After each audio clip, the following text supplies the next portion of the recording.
After last week's dreary and drab weather, sometimes you just need a bit more color in your life. Joining us now in studio is interior decorator Samantha Grieve, Leroy Roy from Peacock Living, and Craig Armstrong from Cam Painters to show us that it's actually pretty easy to bring a little bit of color into your home, right? It really is. You know, there's so many ways to find inspiration.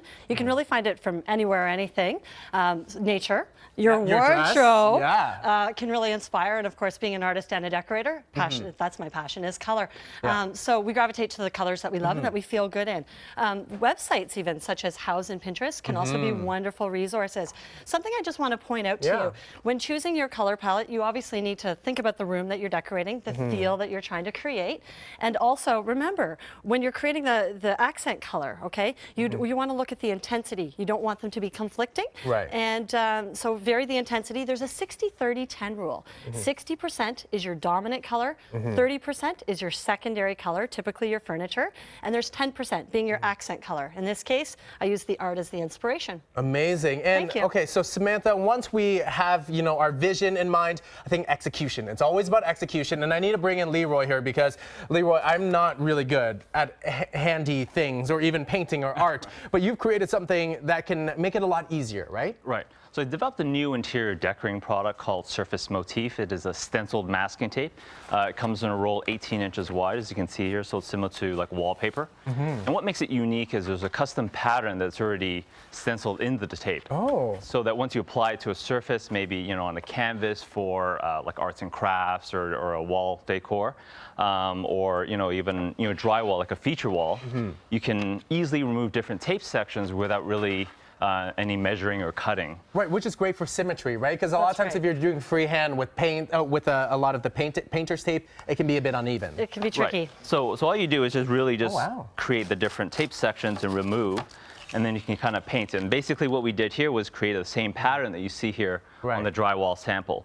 So then once you create your pattern, then you can paint any color that you want, and then remove the remaining tape. All right, so once you got the design down, I'm going to bring in Craig because you are the painter master. You know all things. So what is the approach? I mean, how do you know how many coats you need to do, when to wait for it to dry versus painting on wet paint, or do you never do that?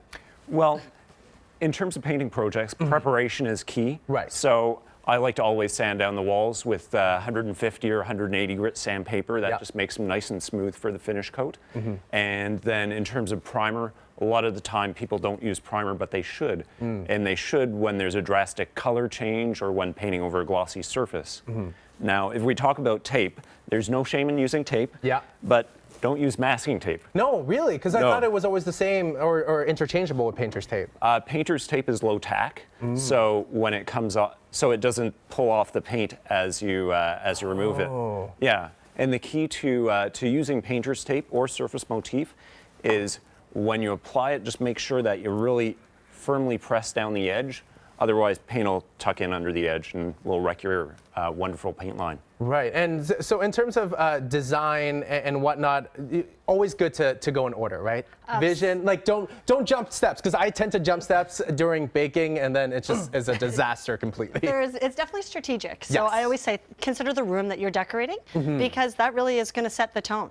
What do you want it to feel like? Like a kitchen, obviously, it needs to be functional. You need to be able to see your food. That's always good. But in a bedroom, you want it to be calming. So that's going to dictate sort of the colors that you're thinking of.